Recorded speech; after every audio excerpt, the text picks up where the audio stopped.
Saya Nur Atira Syazwani binti Azhar, Nur Metrik di 2019-2091-248 dari ISMP Sejarah. Assalamualaikum dan salam sejahtera. Saya Nur Syafiqah binti Jamaluddin bernombor metrik di 2019-2091-264. Saya dari ISMP Sejarah.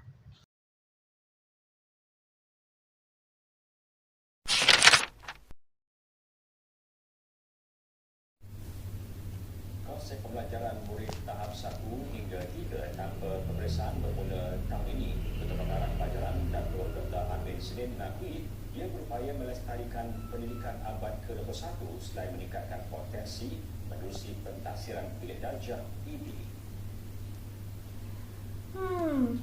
Apa itu pendidikan abad ke-21?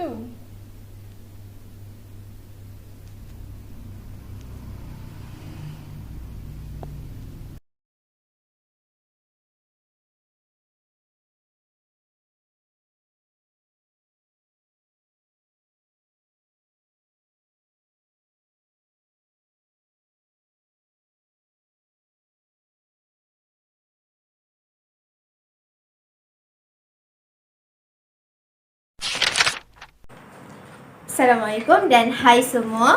Saya Nur Syafiqah binti Jamaluddin.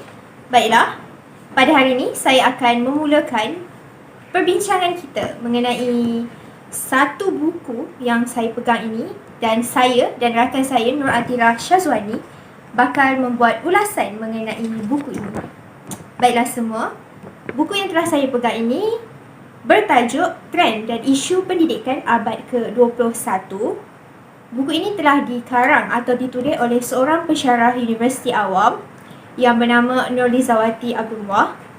Buku ini diterbitkan di Universiti Pendidikan Sultan Idris, Tanjung Malim, Perak, dan ketebalan buku ini adalah sebanyak 187 muka surat.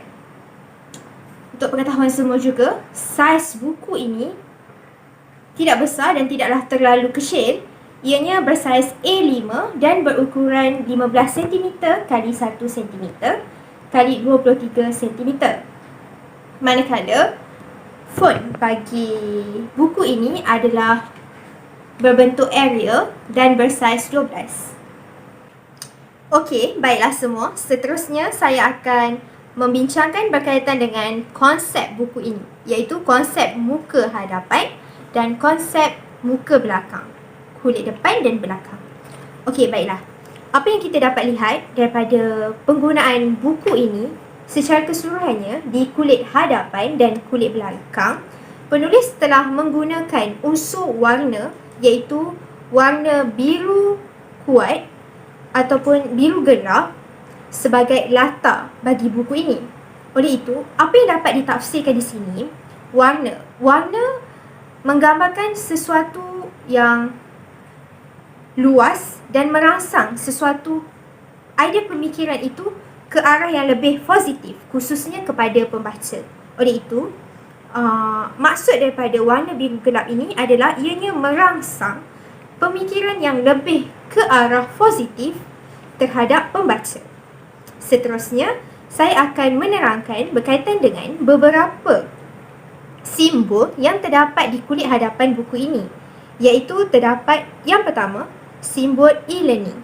Baiklah, simbol e-learning yang menunjukkan bahawa sesuatu model pengajaran dapat diakses melalui platform digital dan ia merupakan satu perisian yang khusus digunakan dalam akademik dan dalam pendidikan, khususnya pada era globalisasi kini.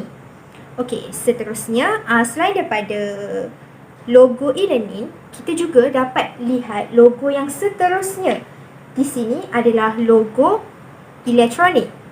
Logo elektronik ini menggambarkan pada masa kini penggunaan buku elektronik dipertingkatkan, khususnya di negara-negara maju maupun di negara kita sendiri, iaitu di Malaysia.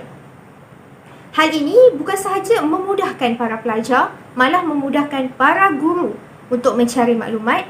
Di samping penggunaan buku elektronik ini dapat menjadi ukuran kecekapan dibandingkan dengan penggunaan penggunaan buku secara tradisional ataupun secara lama.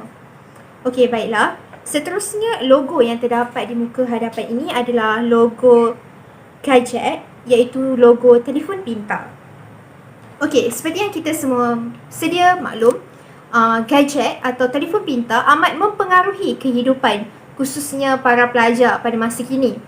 Oleh itu, kecanggihan telefon pintar ataupun digital yang ada pada masa kini membolehkan pelajar mengakses internet dan menggunakan gadget ini pada bila-bila masa sahaja di mana-mana untuk mencari capaian maklumat khususnya dalam bidang pendidikan, kerana ianya mudah dibawa, bukan sahaja mudah tapi boleh dikatakan semua masyarakat mempunyai handphone ataupun telefon pintar masing-masing. Ianya mudah, boleh diakses hanya di hujung jari sahaja. Baiklah, seterusnya simbol-simbol yang ditujukan oleh penulis di dalam buku ini, di bahagian kulit hadapan ini, telah menggambarkan arus globalisasi yang dapat membentuk hala tuju baharu khususnya dalam pendidikan masa kini di negara kita, iaitu di Malaysia.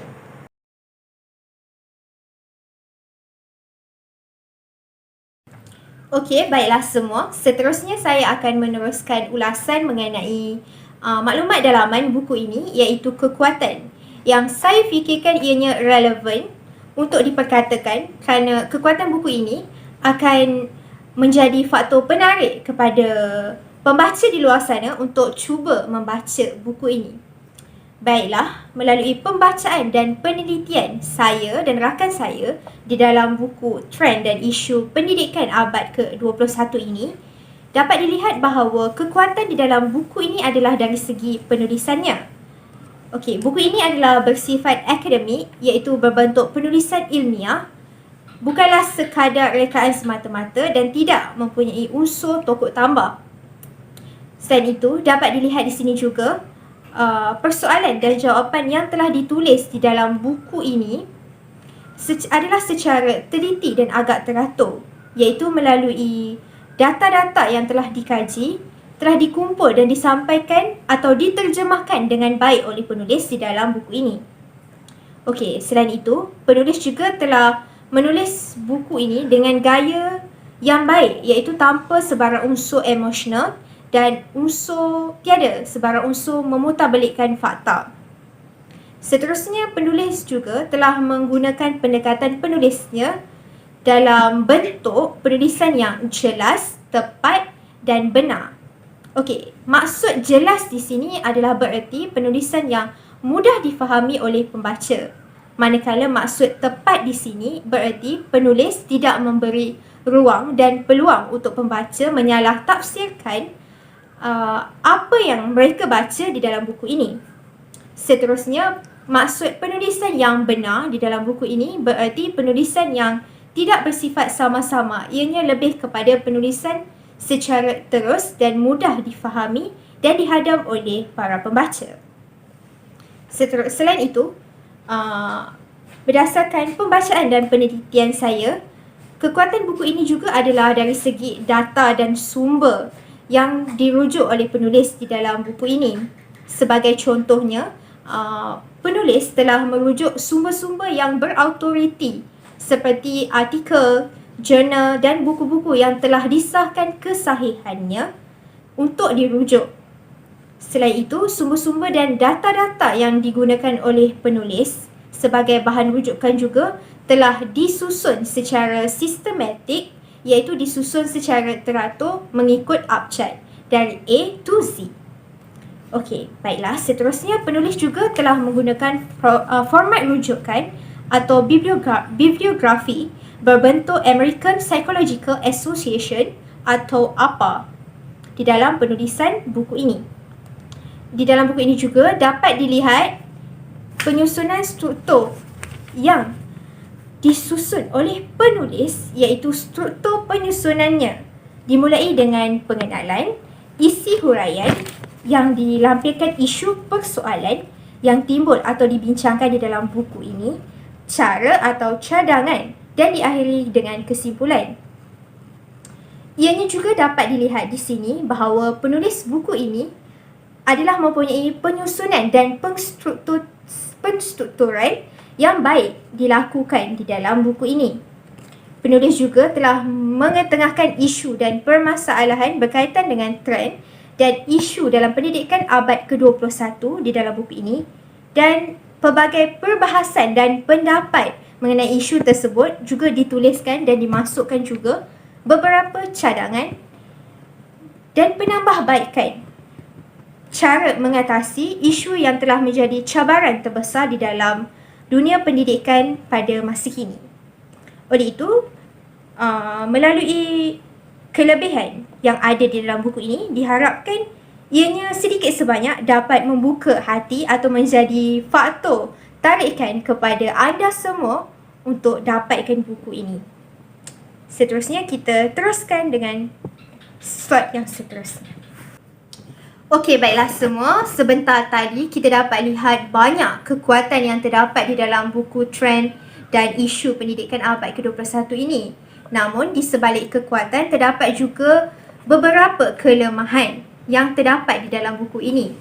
Baiklah, secara keseluruhannya antara kelemahan yang terdapat di dalam buku ini ialah melalui faktor dalaman seperti isu yang telah diketengahkan di dalam buku ini. Bagi pendapat saya dan rakan saya, buku ini kurang memberi penekanan berkaitan dengan pendidikan bagi murid berkeperluan khas iaitu MBK. Oleh itu, penekanan berkaitan masalah dan isu dalam pendidikan khas yang dialami oleh murid berkeperluan khas MBK ini, khususnya dalam trend dan isu pendidikan abad ke-21, perlu diberi perhatian sejajar dengan pendidikan bagi murid biasa atau murid normal yang lain. Hal ini adalah supaya semua murid di Malaysia mendapat taraf kesamarataan yang sama tanpa sebarang keciciran berlaku.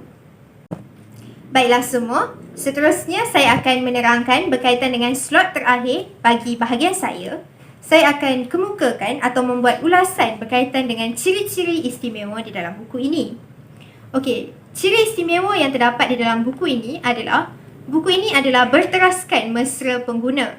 Ianya bukan sahaja semua peringkat umur bermula daripada pelajar sehingga ke warga pendidik boleh menggunakan buku ini sebagai bahan bacaan, bahan rujukan untuk lebih memahami berkaitan dengan trend dan isu pendidikan abad ke-21. Malah, buku ini juga mudah dibawa kerana ukurannya tidak terlalu besar dan tidak terlalu kecil. Ianya memudahkan pembaca membawa ke mana saja kerana saiznya yang kompak dan mesra pengguna. Selain itu, buku ini dilihat istimewa kerana gaya penyampaian yang ditulis oleh penulis memperlihatkan ciri-ciri yang istimewa, seperti gaya penyampaian yang ringkas tapi mudah difahami dan lengkap penerangannya oleh penulis. Okey, buku ini juga dilihat istimewa kerana pemilihan judul yang ditulis oleh penulis di dalam buku ini dilihat bertepatan dan sangat penting. Memandangkan isu dalam pendidikan abad ke-21 semakin hari semakin menjadi perbualan dan perbahasan dalam kalangan pendidik. Dan judul ini dipilih juga dilihat bertepatan dengan pembentukan dan pengenalan kepada penggunaan teknologi ICT yang semakin hari semakin meluas di negara kita, iaitu di Malaysia khususnya. Ciri-ciri istimewa yang terdapat di dalam buku ini juga ianya dilihat berkisahkan tentang kandungan buku, iaitu isi dan plot, bahasa dan juga persembahan penulisan yang memperlihatkan kemantapan isi yang dikupas berkaitan dengan senario yang berlaku di dalam dunia pendidikan abad ke-21. Dan kupasan yang ditulis oleh penulis memperlihatkan penekanan penulis terhadap isu dan cadangan yang bersesuaian yang perlu dilakukan oleh semua pihak bagi membantu memaksimumkan keberhasilan murid, khususnya dalam era pendidikan kini. Buku ini juga dikategorikan sebagai istimewa kerana memiliki keunikan yang berbeza berbanding dengan penulisan-penulisan lain dalam buku-buku yang lain, iaitu penulis telah membahaskan mengenai satu topik yang agak relevan dengan dunia pendidikan masa kini, dan topik berkenaan dengan buku ini juga masih belum banyak ditulis oleh penulis-penulis yang lain. Oleh itu, saya dapat menyatakan di sini dan dapat memperlihatkan bahawa buku ini ianya adalah bercirikan satu buku yang agak unik dan ianya agak sesuai untuk dibeli oleh anda semua. Sekian, terima kasih. Okey, seterusnya saya Nur Atira Syazwani binti Azhar akan meneruskan dalam bahagian isi kandungan dan cadangan. Bagi isi kandungan dalam buku ini ialah ia telah memberi pendedahan kepada pembaca tentang trend dan isu pendidikan abad ke-21 di Malaysia. Setiap isu dikupas dengan jelas berkenaan dengan senario pendidikan masa kini. Keseluruhan buku ini terdiri daripada 12 bab. Dalam bab 1 telah membincangkan tentang menyediakan kesamarataan akses kepada pendidikan berkualiti bertaraf antarabangsa. Oleh itu, pendidikan memainkan peranan utama bagi perkembangan ekonomi dan pembangunan sesebuah negara. Proses pengajaran dan pembelajaran yang berlaku dalam bilik darjah merupakan petunjuk utama yang dapat mengukur dengan tepat kemajuan masa depan sesebuah negara. Bab kedua pula adalah memastikan setiap murid proficient dalam bahasa Malaysia dan bahasa Inggeris. Pelbagai usaha dan strategi telah disusun dan dilaksanakan bagi memastikan kedua-dua bahasa ini dikuasai oleh murid. Untuk meningkatkan tahap proficient murid dalam kedua-dua bahasa ini bukan mudah. Oleh itu, usaha berterusan perlu digembleng agar murid menguasai kedua-dua subjek tersebut dan berkeyakinan untuk berdepan dengan arus globalisasi yang semakin mencabar. Bab ketiga pula melahirkan rakyat yang menghayati nilai. Kementerian perlu memastikan sistem pendidikan menyediakan peluang kepada murid untuk berinteraksi dengan individu yang lain yang berbeza latar belakang sosioekonomi, agama, etnik dan lokasi geografi. Okey, melalui interaksi ini, satu set nilai dan pengalaman serta aspirasi untuk masa depan Malaysia dapat dibentuk. Untuk bab keempat pula adalah mentransformasikan profesion keguruan menjadi profesion pilihan. Kami memahami bahawa bagi meningkatkan profesion keguruan, pengalaman dan budaya reflektif perlu diperkukuhkan. Guru perlu meningkatkan profesional diri melalui pelbagai strategi agar dapat memikul tanggungjawab yang diberikan. Bab kelima pula adalah memastikan kepimpinan berprestasi tinggi ditempatkan di sekolah. Pemimpin sekolah membimbing satu sama lain, membangunkan dan menyebarluaskan amalan terbaik dan bertanggungjawab bagi mencapai standard profesional. Bagi bab keenam pula, mengupaya JPM, PPD dan sekolah untuk menyediakan penyelesaian kursus berasaskan keperluan. Dalam usaha memantapkan lagi pendidikan, keupayaan JPN, PPD dan sekolah untuk menyediakan penyelesaian kursus berasaskan keperluan perlu diwujudkan untuk pembangunan sesebuah sekolah. Bab ketujuh pula adalah memanfaatkan ICT bagi meningkatkan kualiti pembelajaran di Malaysia.